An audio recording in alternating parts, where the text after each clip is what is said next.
खाना खाओ। यह कहकर सरपंच की पत्नी सीमा वहां से चली गई। राजू ने आराम से खाना खाया। खाने के बाद जब वह झोपड़ी से बाहर निकला तो सामने ही सरपंच दिखाई दिए। राजू ने उन्हें देखा और सीधे उनके पास जा पहुंचा। राजू बेटा, खाना खा लिया है ना? जी सरपंच साहब, अभी अभी मौसी खाना देकर गई थी और मैं वही खाकर घर से निकला हूँ। हाँ, अच्छा किया। अब तुम बड़े हो गए हो बेटे, अपना ख्याल रखना सीखो। जी सरपंच जी, 8 वर्ष की उम्र से लेकर अब तक आप ही मेरा ख्याल रखते आए हैं, पर अब मुझे शर्म आने लगी है। अब मैं कुछ काम करना चाहता हूँ। इसमें शर्म की क्या बात है बेटा, हमने तो हमेशा तुम्हें अपना ही माना है। लेकिन अगर तुम्हारा मन फिर भी कुछ करने का है तो सुनो, गांव के पास वाला जंगल अब पहले जैसा खतरनाक नहीं रहा। चाहो तो वहां जाकर लकड़ियां काट सकते हो या शहद इकट्ठा कर सकते हो। जी सरपंच जी, मैं कल ही जंगल जाऊंगा। अब समय आ गया है कि मैं अपने लिए और आपके लिए कुछ कर दिखाऊं। अगले दिन राजू एक कुल्हाड़ी लेकर जंगल की ओर चल पड़ा। कुछ ही देर में वह जंगल पहुंच गया। जंगल में कदम रखते ही उसने सोचा, कुछ भी कहो, सरपंच जी ने बचपन से लेकर अब तक मेरी बहुत मदद की है। अब समय आ गया है कि मैं अपने पैरों पर खड़ा होकर दिखाऊं और अब मैं उनकी सेवा करूं ताकि उन्हें अपनी संतान की कमी महसूस न हो और वे हमेशा खुश रहे।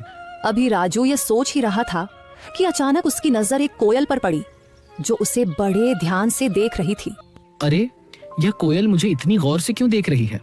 इसका आकार तो बाकी कोयलों से बड़ा है और देखने में भी यह कुछ डरावनी लग रही है। राजू ने अभी इतना ही कहा था कि तभी कोयल उड़ती हुई उसके पास आ गई और इंसानी आवाज में बोली, मैं तुम्हें भली भांति पहचानती हूँ। तुम्हारा नाम राजू है और तुम मोहन के बेटे हो। कोयल को बोलते हुए देखकर राजू बहुत डर गया और बोला, ये कैसे मुमकिन है? तुम नहीं आए। अरे, न जाने कौन हो तुम। मैं ऐसे कैसे तुम्हारी बात पर विश्वास करूं? कभी सोचा है तुमने?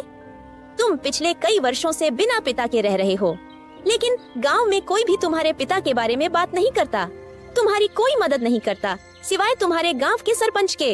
लेकिन मैं तुम्हारे पिता के बारे में सब कुछ बता सकती हूँ। तुम्हारे पिता अभी जिंदा हैं और मुझे यह भी पता है कि वे कहाँ हैं।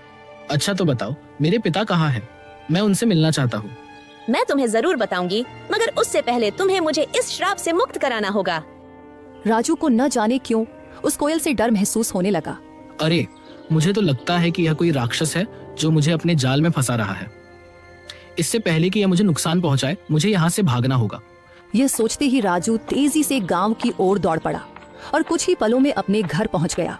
घर पहुंचकर राजू हांफते हुए बोला, अरे बाप रे, ये जंगल तो बहुत खतरनाक है। यहाँ तो जानवर भी इंसानों की तरह बातें करते हैं। मुझे तो लगता है कि वह जरूर कोई राक्षस था। मैं अब कभी उस जंगल में नहीं जाऊंगा। अभी राजू ये सोच ही रहा था कि उसी समय सरपंच की पत्नी उसके लिए खाना लेकर आ गई और राजू को घबराया हुआ देखकर वह बोली, अरे राजू बेटा, ये घबराए हुए क्यों हो? और तुम्हें पसीना भी आ रहा है। सब खैरियत तो है ना? कुछ नहीं मौसी, बस थोड़ा सा सिर दर्द हो रहा था। अरे बेटा, अगर तबीयत ठीक नहीं है तो काम मत करो। लो, पहले ये खाना खा लो और थोड़ा आराम कर लो। राजू ने मौसी से सर दर्द का बहाना बनाकर सच्चाई छिपा ली। मौसी ने ज्यादा सवाल नहीं किए, बस खाना उसके हाथ में दिया और धीरे से कमरे से बाहर चली गई। राजू ने खाना खाया और सो गया। अगली सुबह जब राजू नींद से जागा तो उसके मन का डर समाप्त हो चुका था। वह अपने आप से बोला, अरे शायद मैं कल उस कोयल को बातें करते देखकर कुछ ज्यादा ही डर गया था, लेकिन अगर सोचूं तो उसकी बातों में सच्चाई नजर आती है। वह कोयल मेरे पिताजी के बारे में जरूर कुछ जानती है और यह भी सच है कि गांव में कोई मेरे पिताजी के बारे में बात नहीं करता। जब भी मैंने सरपंच जी से अपने पिताजी के बारे में पूछा, उन्होंने हमेशा बात टाल दी। बस इतना ही कहा कि मेरी माँ जन्म देते ही चल बसी और मेरे पिताजी कई साल पहले जंगल गए थे जो फिर कभी वापस नहीं आए। मुझे उस जंगल में जाना चाहिए और उस कोयल को ढूंढकर अपने पिताजी के बारे में पूछना चाहिए। यह कहकर राजू जंगल की ओर चल पड़ा और कुछ ही देर में वह जंगल के उसी स्थान पर जा पहुंचा जहां कल उसे वह कोयल मिली थी। वह कोयल वहां पहले से ही मौजूद थी और राजू को देखकर उड़ती हुई सीधा उसके पास आ गई। मुझे पता था कि तुम जरूर आओगे, क्योंकि तुम भी अपने पिताजी मोहन की तरह ही बहादुर हो। मैं सिर्फ इसी वजह से आया हूँ क्योंकि मुझे अपने पिताजी से मिलना है। तुम कह रही थी कि तुम मेरे पिताजी के बारे में जानती हो, तो बताओ मेरे पिताजी कहाँ हैं? मुझे उनसे मिलना है। कल मैंने कहा था कि इसके लिए पहले तुम्हें मुझे इस श्राप से मुक्त कराना होगा, लेकिन तुम चिंता मत करो, मैं तुम्हारी मदद करना चाहती हूँ। तुम मुझे अपना दोस्त समझो। मैं जानती हूँ कि तुम बचपन से ही गरीबी से जूझ रहे हो और कभी कभी इस बात पर तुम्हें शर्म भी आती है। यह सुनकर राजू उदास होकर बोला, हाँ, तुम बिल्कुल सही कह रही हो। मैं सचमुच गरीब हूँ। बचपन से ही सरपंच जी और उनकी पत्नी ने मुझे पाला है, लेकिन अब हर वक्त उन पर बोझ बनकर रहना मुझे अच्छा नहीं लगता। मैं चाहता हूँ कि अब मैं खुद कमाऊं, ताकि वे दोनों चैन से बैठकर खाएं और खुश रहें। अगर तुम चाहो तो मैं तुम्हें धन कमाने का रास्ता दिखा सकती हूँ। अच्छा, मगर वह कैसे? तुम मेरी मदद कैसे कर सकती हो? मैं इस जंगल के सारे रहस्यों को जानती हूँ। आओ मेरे साथ चलो। ये कहकर कोयल उड़ चली और राजू उसके पीछे पीछे चल पड़ा। चलते चलते कोयल राजू को एक गुफा के अंदर ले गई। उस गुफा के बारे में किसी को कुछ पता नहीं था, क्योंकि यह जंगल पहले बहुत खतरनाक माना जाता था। इसीलिए लोग इस जंगल में आना पसंद नहीं करते थे। गुफा के अंदर जाते ही राजू की नजर एक बक्से पर पड़ी। अरे, इस बक्से में क्या है? मैं अभी इसे खोलकर देखता हूँ। जब राजू ने उस बक्से को खोला तो उसमें बेहिसाब हीरे जवाहरात निकले। उन्हें देखकर राजू हैरानी से बोला, अरे बाप रे, इस बक्से में तो ढेर सारे हीरे जवाहरात हैं। ये सब सामान किसका है? तुम पहले धनवान बनो, फिर मैं तुम्हें बताऊंगी कि मैं इस श्राप से कैसे मुक्त हो सकती हूँ। और जब तुम मुझे इस श्राप से आजाद कर दोगे तो मैं तुम्हें तुम्हारे पिताजी से मिलवाऊंगी। मुझे पता है कि वे कहाँ हैं। उस दिन का तो मुझे बेसब्री से इंतजार रहेगा। लेकिन एक बात याद रखना, मेरे बारे में किसी को कानो कान खबर नहीं होनी चाहिए। अगर किसी को पता चल गया तो तुम्हारे लिए अपने पिताजी से मिलना मुश्किल हो जाएगा। राजू वह बक्सा उठाकर अपने घर की ओर चल पड़ा। घर पहुंचकर उसने बक्सा एक तरफ रख दिया। इतने में सरपंच और उनकी पत्नी राजू के लिए खाना लेकर आए। जब उन्होंने एक तरफ रखा हुआ बक्सा देखा तो सरपंच ने राजू से पूछा, राजू बेटा, ये बक्सा कहाँ से आया और इसमें क्या है? सरपंच के पूछने पर राजू को कुछ समझ। ज्यादा अपने पिताजी से मिलना जरूरी है। राजू के लिए इन हीरे और जवाहरात से ज्यादा अपने पिताजी से मिलना जरूरी था। इसलिए वह सरपंच के कहने पर बादशाह को हीरे और जवाहरात देने के लिए राजी हो गया। ठीक है सरपंच साहब, जैसा आप कहे। हम अभी यह बक्सा बादशाह को दे आते हैं। यह कहकर राजू ने वह बक्सा अपने सर पर उठा लिया। फिर वह और सरपंच बादशाह की ओर चल पड़े और कुछ ही देर में वे बादशाह के दरबार में दाखिल हो गए। बादशाह के सामने बक्सा रखकर सरपंच ने कहा, बादशाह सलामत। ये लड़का मेरा पड़ोसी है। ये लकड़ियां काटने जंगल गया था और वहां एक गुफा में इसे यह हीरे जवाहरात का बक्स मिला। हमें शक हुआ कि शायद यह आपका ही है, इसलिए हम इसे फौरन आपके दरबार में ले आए हैं। यह सब सुनकर बादशाह के दिल में लालच जाग उठा, क्योंकि वह जानता था कि यह बक्सा उसका नहीं है। लेकिन इतनी कीमती हीरे जवाहरात देखकर उसके मन में यह ख्याल आया, ये हीरे जवाहरात असल में मेरे नहीं हैं, मगर जब ये किस्मत से मेरे पास आ ही गए हैं तो मैं इन्हें बेकार क्यों जाने दूं। बेहतर यही होता है कि मैं इन लोगों को इसके बदले कुछ इनाम दे देता हूं, ताकि वे खुश हो जाएं और ये खजाना भी मेरे पास ही सुरक्षित हो जाए। ये सोचकर बादशाह ने उनसे कहा, हाँ, यह बक्सा मेरा ही है। मैंने ही इसे वहां सुरक्षित किया हुआ था, लेकिन तुम दोनों ने ईमानदारी से यह संदूक मेरे दरबार में लाकर बहुत अच्छा किया है। मैं तुम्हारी इस सच्चाई से खुश हूं, इसलिए तुम्हें इनाम दिया जाएगा। ये कहकर बादशाह ने अपने सिपाहियों से कहा, सिपाहियों, यह संदूक इनसे ले लो और खजाने में रख दो। और हाँ, इन्होंने ईमानदारी का सबूत दिया है, इसलिए मेरे खजाने से इन्हें इनाम के तौर पर कुछ धन दे दिया जाए, ताकि ये खुश भी हो जाए और दूसरों के लिए एक मिसाल भी बने। सिपाहियों ने बादशाह के आदेश पर उनसे वह संदूक ले लिया और उसके बदले इनाम के तौर पर उन्हें कुछ धन दे दिया। सरपंच वह रकम पाकर बहुत खुश था, मगर राजू का दिल बेचैन था। उसे अच्छी तरह मालूम था कि बादशाह झूठ बोल रहा है, लेकिन वह कुछ कह नहीं सकता था, क्योंकि कोयल ने उसे अपनी सच्चाई बताने से मना किया था। राजू को डर था कि अगर उसने सच बता दिया तो उसका अपने पिताजी से मिलना मुश्किल हो जाएगा। राजू के लिए दौलत से बढ़कर अपने पिताजी से मिलना जरूरी था, इसलिए वह चुप रहा और फिर दोनों इनाम की रकम लेकर अपने घर की ओर चल पड़े। राजू सरपंच के साथ उसके घर चला गया और घर पहुंचकर उसने अपनी रकम भी सरपंच को दी और कहा, सरपंच जी, ये रकम भी आप ही रख लीजिए। आपने हमेशा मेरी देखभाल की है और मुझे खुशी है कि ये रकम आपके काम आएगी।